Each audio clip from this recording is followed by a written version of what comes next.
Hello, உங்களுக்கு எத்தனை முறை டீ கேக் செஞ்சாலும் கரெக்டாக வரமாட்டேங்குதா? ரெசிபி சரியா தெரியலையா? இந்த ரெசிபியை நோட் பண்ணி நீங்கள் செஞ்சு பாருங்கள். நான் சொல்கிற மாதிரி ஸ்டெப் பை ஸ்டெப்பாக கண்டிப்பாக உங்களுக்கும் இந்த மாதிரி ரொம்ப சாஃப்டான மாய்ஸ்டரான ஒரு டீ கேக் ரெசிபி நீங்கள் ஈஸியாக உங்கள் வீட்டில் செய்யலாம். கண்டிப்பாக மெஷர்மெண்ட்டை நோட் பண்ணி ட்ரை பண்ணுங்கள்.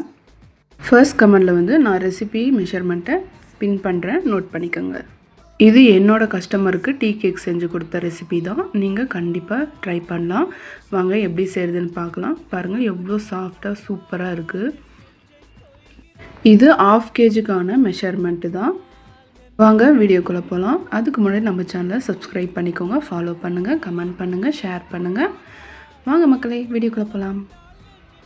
இதுக்கு தேவையான பொருள் பார்த்திங்கன்னா, முட்டை எடுத்துக்கோங்க, மைதா, sugar, milk, oil, vanilla essence, pineapple essence, baking powder. இப்போ எக்கு எடுத்துக்கலாம். எக் யோக் தனியாகவும் எக் ஒயிட் தனியாகவும் இந்த மாதிரி செப்பரேட் பண்ணி வச்சுக்கலாம். எக் யோக்கோட கொஞ்சமாக பைனாப்பிள் எசன்ஸ் போட்டு ஒரு பிஞ்ச் சால்ட் போட்டு நல்லா மிக்ஸ் பண்ணி எடுத்துக்கோங்க. அப்படி பண்ணும்போது நம்ம எக்கை அந்த எக் ஸ்மெல் இல்லாமல் நம்ம ஸ்பாஞ்ச் சூப்பராக கிடைக்கும். இப்போது எக் ஒயிட் கூட இந்த மாதிரி சர்க்கரை சேர்த்து கொஞ்சம் கொஞ்சமாக பீட் பண்ணிகிட்டே இருங்க. இந்த மாதிரி ஸ்டிக் பீக் வர்ற அளவுக்கு நான் வீடியோவில் காட்டுறேன் பாருங்கள். அந்த மாதிரி கொஞ்சம் கொஞ்சமாக பேட்ச் பையாக நீங்கள் சேர்த்திங்கன்னா இந்த மாதிரி ஸ்டிக் பீக் வரும். அப்போ ஒரு டேபிள் ஸ்பூன் வெனிலா எசன்ஸ் சேர்த்துக்கோங்க. சேர்த்துட்டு பீட் பண்ணிவிட்டு இப்போது நம்ம ஆயில் சேர்த்து போகிறோம். இப்போது நீங்கள் கேட்கலாம், எக்கு யோக் தானே ஃபஸ்ட்டு சேர்த்தணும் அப்படின்னு சொல்லிட்டு. இல்லை, ஆயில் சேர்த்துட்டு ஒரு பீட் பண்ணிவிட்டு மறுபடியும் கொஞ்சமாக எக் யோக் சேர்த்துங்க. அதே மாதிரி மறுபடியும் அதே மாதிரி பண்ணுங்கள். அப்படி பண்ணும்போது உங்களுக்கு ஸ்பாஞ்ச் சூப்பராக கிடைக்கும்.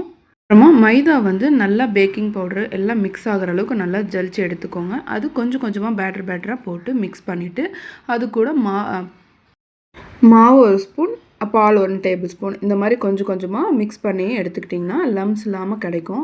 ஒரு டூத் பிக் ஸ்டிக்கை வச்சு இந்த மாதிரி நீங்கள் ஏர் பபிள்ஸ் எல்லாம் ரிலீஸ் பண்ணிவிட்டு 180 டிகிரி செல்சியஸில் 35 மினிட்ஸ் பேக் பண்ணி எடுத்திங்கன்னா இந்த மாதிரி சாஃப்டான சூப்பரான மாய்ஸ்டரான ஸ்பாஞ்ச் கேக், டீ கேக் எல்லா கடைகளும் கிடைக்கிற டீ கேக் ஈஸியாக உங்கள் வீட்டில் நீங்கள் செஞ்சு சாப்பிட்லாம். அதுவும் கேக் ஜெல் யூஸ் பண்ணாமல் இந்த மாதிரி செஞ்சு சாப்பிட்லாம். உங்கள் வீட்டு குட்டீஸ்க்கு கண்டிப்பாக ஸ்நாக்ஸாகவும் ஸ்கூலுக்கு கொடுத்து அனுப்பலாம். ஒன்றும் பிரச்சனை இல்லை.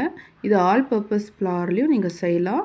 ட்ரை பண்ணுங்கள். இந்த மாதிரி ரெசிபிக்கு நம்ம சேனலை சப்ஸ்கிரைப் பண்ணுங்கள், ஃபாலோ பண்ணுங்கள், கமெண்ட் பண்ணுங்கள். இந்த மாதிரி உங்கள் கேக்ஸ், ப்ரௌனிஸ், மில்லட் இந்த மாதிரி எல்லா வகையான கேக்ஸும் செய்கிறோம். உங்களுக்கு வேணால் நம்ம சேனலில் இருக்கிற நம்பரை நோட் பண்ணி உங்கள் ஆர்டரை ப்ளேஸ் பண்ணிக்கோங்க. பாய் மக்களே.